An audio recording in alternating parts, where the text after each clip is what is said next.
A man is being skinned alive.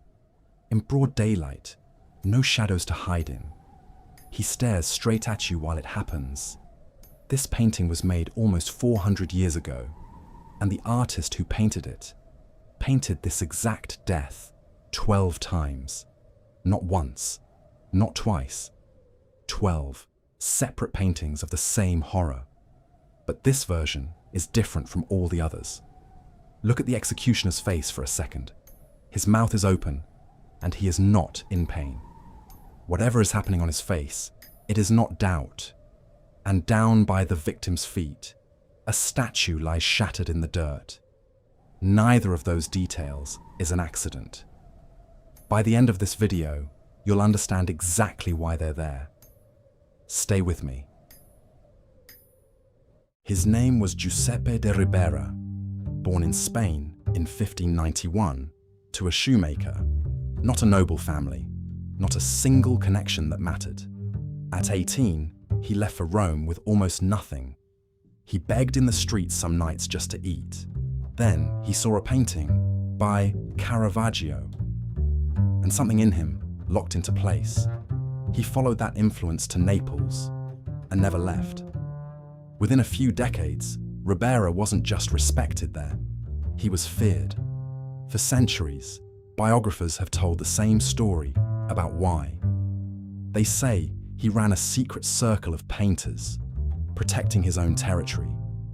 Historians later gave it a name, the Cabal of Naples.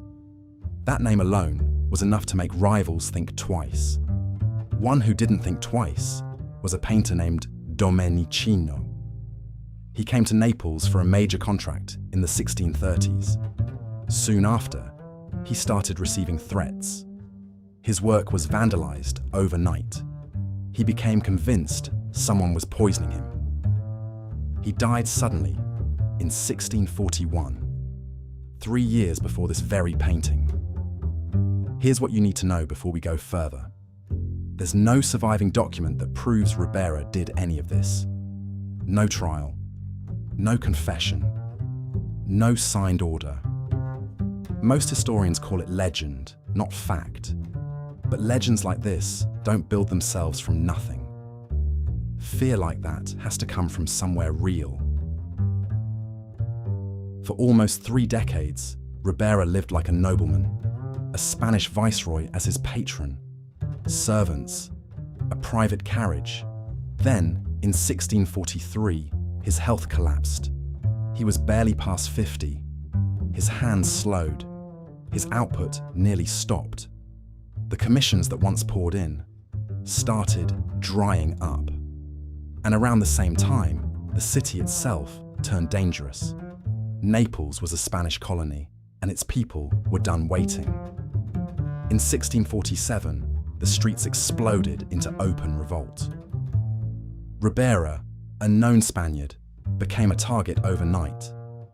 He fled with his family to the royal palace for protection. Inside those walls, he crossed paths with a man named Don Juan of Austria, the illegitimate son of the King of Spain himself. That meeting would matter far more than anyone realized at the time. It was in this state, sick, broke, watching his city burn, that Ribera picked up Bartholomew one final time. Look at what he painted. The saint is almost naked, tied across a stone slab, outdoors. No darkness anywhere to soften it. His arms stretch out, almost like a crucifixion. His eyes are wide open, staring directly at you. Not at the man holding the knife. At you. That man is drunk. You can see it in his face. Flushed, heavy, unsteady, and enjoying this. Behind him, 2 priests stand with their heads covered. They witness everything.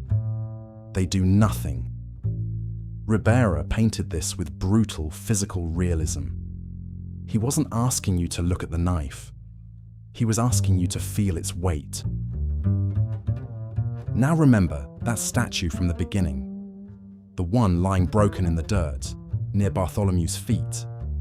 Some historians believe it represents Apollo, the god of art, music, and order shattered, lying in the same dust as the dying saint. This isn't decoration. This is Ribera telling you something. The old world of beauty and reason is being crushed by the same violence breaking the body beside it. And now, look again at the executioner's face. His mouth is open. His eyes are wide. He is not hesitating. He's enjoying this. In his raised hand, he holds a strip of skin he has already torn away. Ribera doesn't give you a reluctant man here. He gives you someone who has done this before and likes it. There is no doubt in that face, only appetite. And that detail isn't an accident either. Ribera spent his whole career being accused of enjoying violence too much. Maybe that's part of why he kept coming back to this exact scene. After 1647, Ribera's life never recovered. Commissions slowed further. His finances kept worsening. And then comes the story that has followed him for centuries. According to old biographers, his daughter was seduced by Don Juan of Austria, the same man he had sheltered beside. Some versions say grief over this killed him shortly after. Here is the truth, as far as the documents allow. That suicide from grief story has been confirmed as pure fiction, and one respected art historian found something else entirely. The woman involved may not have been his daughter at all. She may have been his niece. Even his sorrow has never been fully verified. Ribera died in Naples in 1652, poor and largely forgotten by the patrons who once adored him. By then, almost no one in Naples spoke his name anymore. So, what do we actually know for certain? A man obsessed with one death, painted 12 times over. A reputation so dark, legends grew around it on their own. For decades, Ribera painted saints enduring suffering, men who refused to break. Then age arrived, illness arrived, poverty arrived, and for the last great version of Bartholomew, he chose the most brutal one he ever made. Maybe he wasn't just painting a saint anymore. Maybe, for the first time, he was painting himself. The painting watched. It still watches. It never stopped. If this story changed how you see this painting, there are 11 more waiting for you. Each one hides something most people never notice. Most people look at paintings. Very few actually see them. This is Inside the Artwork. Subscribe and see the next one with us.